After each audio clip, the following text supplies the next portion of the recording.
Sa mga oras na ito ay bumukas ang isang portal, at mula dito ay lumabas sina Daesung at Seoyeon. Sa sandaling ito ay tinanong ni Daesung kung makakaya na niyang umuwi ng mag-isa.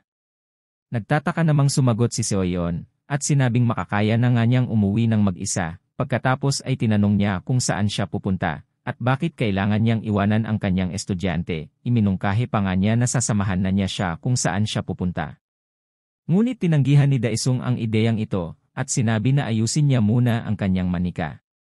Ngunit si Seoyeon ay tila hindi nakikinig kay Daesung, at ipinipilit na sasama siya sa kanya. Kaya sa sandaling ito ay tiningnan siya ng masama ni Daesung, at sinabi na wag na niyang pilitin pa siyang ulitin ang kanyang mga sinabi. Matapos itong sabihin ni Daesung, ay natamem na si Seoyeon, at wala nang nagawa kundi sundin ang utos sa kanya. Samantala sa panig ni Chanho, ay makikitang nakabulagta na si Hanyul sa sahig, at tila wala ng malay. Habang nangyayari ito ay biglang umusok ang buong katawan ni Hanyul na ikinagulat ng halimaw. Kasunod nito ay makikitang nagbagong anyo na ang buong katawan ni Hanyul, na ngayon ay naging isang parang robot na. Matapos ng pagbabagong anyo na ito, ay minura niya ang halimaw at agad na sumugod patungo dito, at sa isang mabilis na atake, ay sinuntok niya sa mukha ang halimaw na ito. At dahil na rin sa lakas ng ataking ito, ay napaatras ang malaking halimaw na ito. Ngunit matapos niyang gawin yon, ay biglang nagsalita ang halimaw at sinabi na sumusobra na siya, pero bago pa niya matapos ang kanyang mga sasabihin, ay nagsagawa na ng panibagong atake si Hanyul, at ginamit sa halimaw na ito ang kanyang aura quantum cannon, dahil na rin sa bilis ng mga pangyayari, ay hindi na nagawang makaiwas pa ng halimaw na ito, na nagresulta ng pagsabog ng kalahati ng katawan nito, at tuluyan na ngang bumagsak sa sahig ang wala ng buhay na kalahating katawan ng halimaw. Samantala matapos gawin ito ng direktor, ay tila naubos ang enerhiya nito, at tila iniinda pa rin ang kanyang pinsala na natamo sa kanyang tagiliran. Samantala sa sandaling ito ay lumapit na sina Chanho at Choyong, at kinukumusta ang kalagayan ng direktor. Sa kabilang banda si Chanho, matapos makita ang katawan ng direktor, ay napagtanto na totoo pala na ang katawan nito ay gawa sa mga aura weapons. Habang nangyayari pa ito, ay sinabi ng direktor sa kanila na kailangan muna nilang magpahinga dito, dahil kailangan niya munang i-recharge ang kanyang ether core. Sa sandaling ito ay sinabi ni Chanho, na sa palagay niya ay ginagamit sila ng taong nagdala sa kanila dito, upang paglaruan sa kanyang maduming laro. Samantala ang salarin na promotor sa mga panganib na kinakarap nila, ay kasalukuyang pinapanood sila sa kanyang monitor, at sa mga oras na ito ay napapamura siya, dahil hindi niya inakala na gagamitin pa niya ang isa sa malalakas niyang halimaw. Dahil noong una ay gusto sana niyang hulihin ang mga ito nang hindi nasasaktan, upang gamitin sa kanyang mga eksperimento. Ngunit ngayon ay wala na siyang choice, kaya pinindot niya na ang buton upang pakawalan ang pinakamalakas niyang halimaw. Samantala si Direktor Hanyul ay patuloy na nagre-recover ng kanyang aura, at sa sandaling ito ay iniisip ni Chanho na ang kanilang kasama ay isang S-Class Hunter, at sa tingin ba talaga ng tao na iyon ay makakaya niyang patayin ito ng ganoon na lamang kadali. Habang iniisip pa niya ito, ay biglang bumukas ang isa sa mga pinto, at mula rito ay makikita ang paa ng halimaw.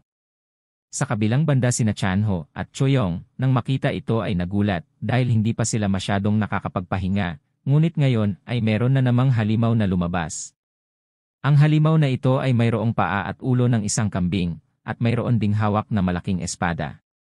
Samantala ang doktor nang makita ito, ay napangiti at sinabi na kakailanganin niya ang mga parte ng katawan ng mga ito, bago pa man ito pira-pirasuhin at kainin ng Goatman.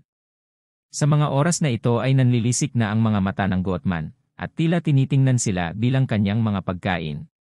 Sa kabilang banda si Choyong ay agad na napagtanto na isa itong beast-type monster, kaya inilibas niya ang kanyang punyal at naghahanda ng protektahan ang kanyang sarili mula sa halimaw na ito. Ngunit habang ginagawa niya ito ay sinabi ni Hanyul na maaaring isang S-Class ang halimaw na ito. Hindi naman makapaniwala ang dalawa nang marinig ang impormasyong ito mula kay Hanyul, at iniisip pa nga nila na mahihirapan silang makalabas dito ng buhay. Habang nag-iisip pa ang mga ito kung paano nila malalampasan ang panganib na ito, ay unti-unti namang lumalapit ang halimaw patungo sa kanila. At makalipas nga ang ilang sandali ay bigla itong tumakbo patungo sa kanilang direksyon. Sa sandaling mapansin ito ni Hanyul, ay agad na naghanda ito upang salubungin ang Goatman, at nang malapit na nga ito ay sinubukang suntukin ito ni Hanyol, ngunit mabilis na umiwas ito sa kanyang atake. Kasunod nito ay hinawakan ng Goatman ang kanyang kamay, at sa sandali ding iyon ay napagtanto ni Hanyol na mas mabilis pa ito kaysa sa kanya. Habang nasa gitna pa siya ng kanyang pag-iisip, ay mabilis na pinutol ng halimaw na ito ang kamay ni Hanyol at tumilapon ito sa ere. Samantala si Chanho ay napasigaw dahil hindi siya makapaniwala kung gaano kabilis na naputol nito ang kamay ng direktor. Habang nangyayari ito ay sumusugod na si Choyong patungo sa Goatman, at habang ginagawa niya ito ay sumisigaw siya, at sinabihan ito na isang halimaw. Ngunit sa sandaling tatama na ang kanyang atake, ay bigla itong nawala, at biglang lumitaw sa kanyang likuran, at sinipa siya na nagpatalsik sa kanya. Sa kabutihang palad ay nag-activate ang binigay ng direktor sa kanila na protektor, dahil dito ay hindi siya nagtamo ng malubhang pinsala.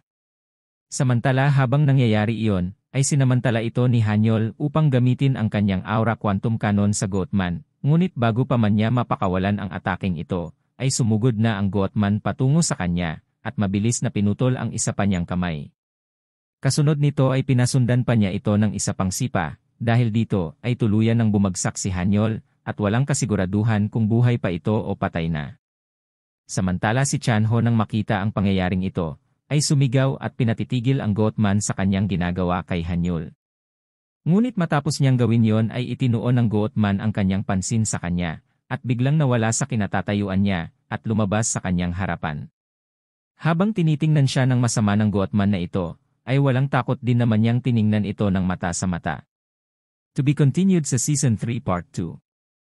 Huwag kalimutan mag-like, share, at subscribe. Maraming salamat sa panonood. God bless you all.